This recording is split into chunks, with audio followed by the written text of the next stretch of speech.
system itself. The real creditor, Vince, is denied any interest. Yeah. So this is a huge lie, and I mean, unless you're, 6 feet under, you should be rolling in your grave now. I did have an economist try to explain to me. Well, I mean, I was talking about these ideals, and the economist guy, in fairness to him, he didn't quite get it. He didn't even quite understand his own system, as I said. I said, you're in this system and you don't understand it, which I thought was sad, shocking, and, kind of funny altogether. But he didn't understand it. And I said, well, he was trying to maintain the argument to me that, but if you sell the asset down the road, you gain. And I said, no, I don't gain. How could I possibly gain? Because it cost me, think of what it cost me in currency, earned currency, to get this thing and to maintain that so-called loan. It's an impossibility. But he just couldn't see it. Well,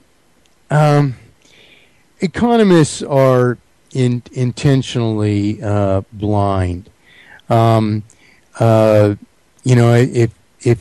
you went to a college and you got honest answers from every student who was quote unquote studying it, which meant assimilating it without question, you would find that all of them only had an interest because it would be an endeavor that without producing anything, they could possibly make a lot of money. And that's the general motivation, of course.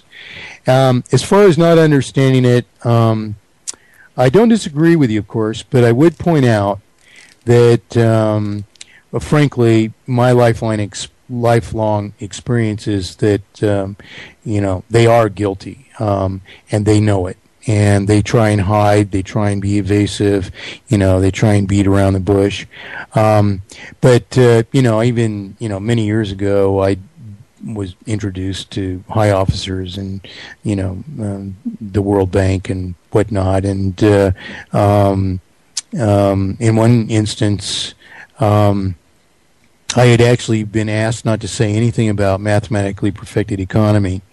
And I refused to promise, but and as soon as I met this person, I laid mathematically perfected economy on them, and it wasn't really even to my surprise, because as I opened the way to explain these things to them, I saw they took like a more erect posture, yeah. and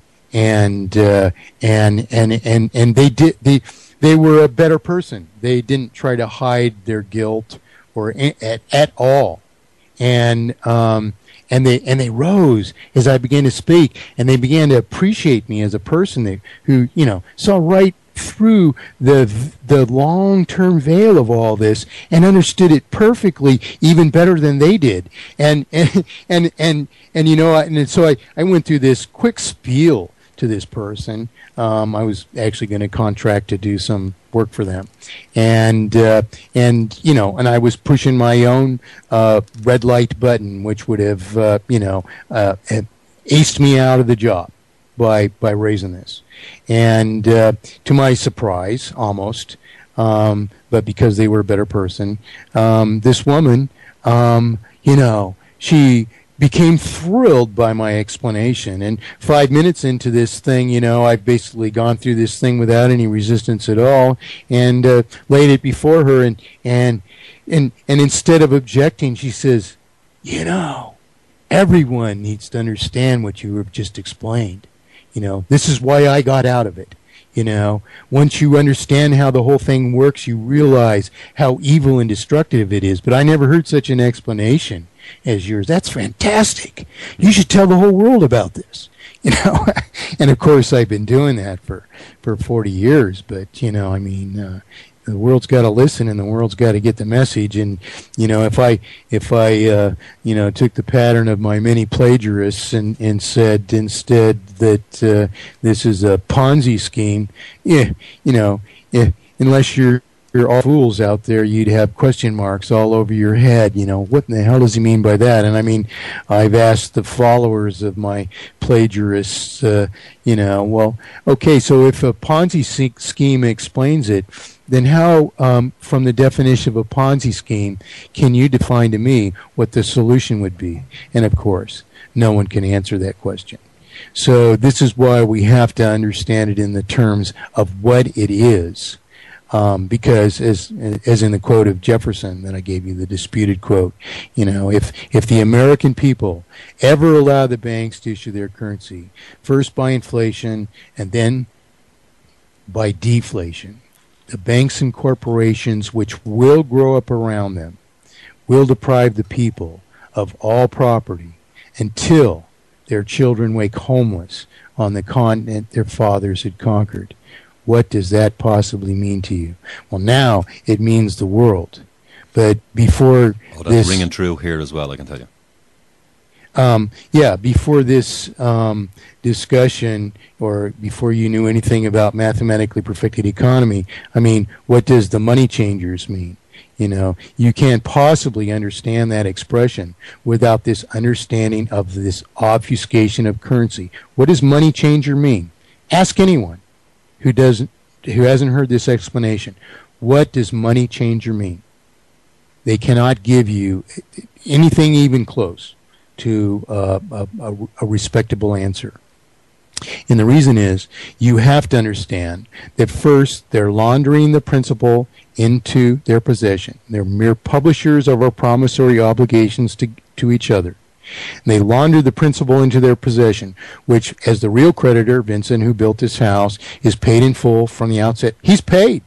And the only issue is the integrity of the currency. And the only way to maintain the integrity of the currency is to maintain a constant one-to-one-to-one relationship between circulation, remaining value of represented property, and remaining obligation. And the only thing that does that is mathematically perfected economy, because it eradicates interest and obligates a schedule of payment at the rate of consumption or depreciation of the represented property, which is what maintains a circulation which is equal to the remaining value of the property and the remaining debt.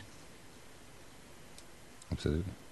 I've just in Skype there, I posted you one of the questions that was just popped up on the screen there by D. I'm getting so many Skype. I've got people from all over the world Skyping. It's again just another question. And it's gone off my screen now. Where has it gone? Vin, could you ask Mike if he's seen The Secret of Oz? Yeah, seen The Secret of Oz. Okay. I'm sorry. I'm trying to restrain myself from profanity. This guy, now, Bill Stills.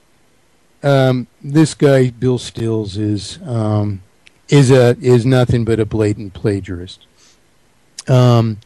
He came out with this. It's a long story, and it's impossible for me to do it justice in an abbreviated time.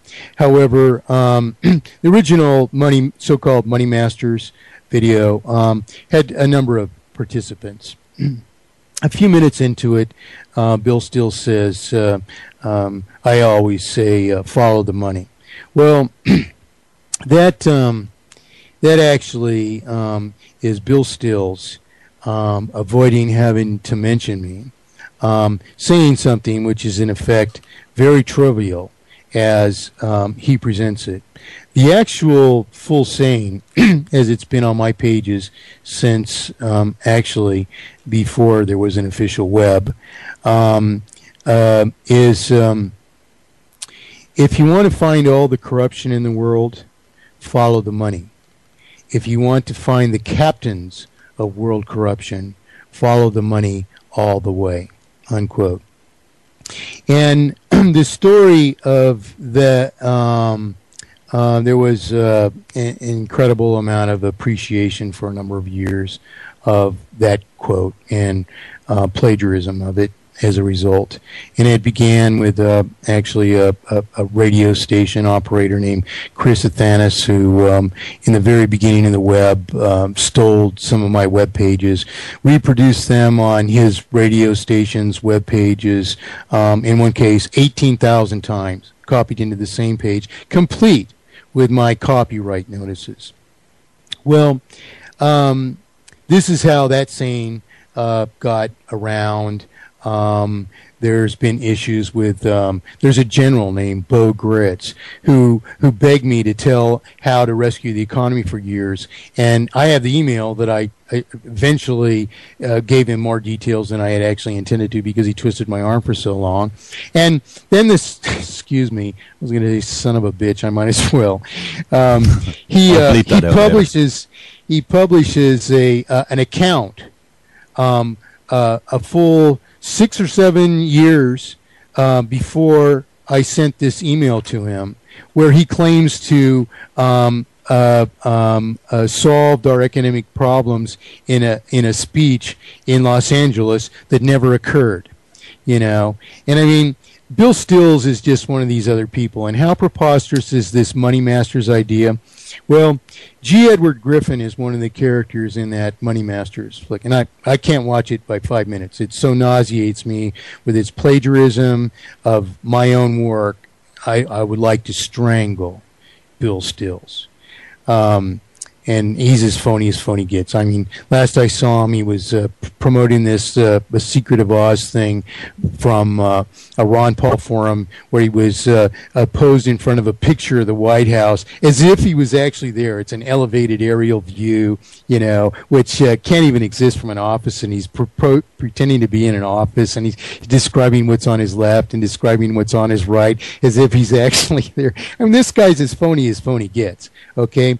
But what you got to know is that these people who are participating in this so-called Money Masters video, what they're doing, and I don't produce the history anymore on my web pages, but all these people, Ellen Hodgson Brown, Steven Zarlinga, all these people have reproduced history that I originally presented as proofs of things which they are not even perceiving to this day. And that's one reason that I've taken it down, is so that when I really do the book that I want to do, which really tells you all the things that you need to know, you'll see the difference between why a person who understands these things would author what I did and what they have done merely to imitate me.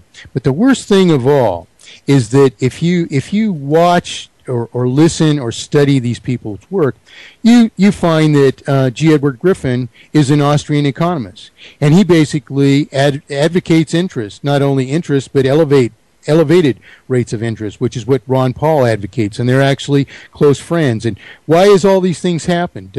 G. Edward Griffin, I've had a paper for 10 or 15 years, on my web pages, invalidating his thesis that, you know, interest is no damage whatsoever, you know. And it's just, these guys are actually trying to just insert themselves in the equation. And the difference between them and myself is that I'm the one who's spending all my time battling the people who misunderstand the problem as a consequence of these bastards who are pretending to come out and be advocates of solution or represent change of some kind. But see, the problem with all these people, Steven Zarlinga, he not only plagiarizes my work, you know, in this book he calls The Lost Science of Money. He advocates interest, which is the problem. And he advocated a reduction of prime rates to this so-called Chicago plan, which he didn't author either. And this advocated that something like 3 or 4% rates of interest would save us from the present global failure. Well, how could you understand the problem and claim that there's a lost science of money and not finger this interest. Well, the reason that he didn't is because it was my idea, and that was blatant plagiarism. But he imitated me in every way, claiming that, what I've been saying for 40 years, that economics is a pseudoscience. It's nothing but a pseudoscience. It's nothing but a set of lies without one single proof or theorem. And Bill Stills is just one of these people, and he's borrowing more from my work and morphing this original presentation, which is a pretended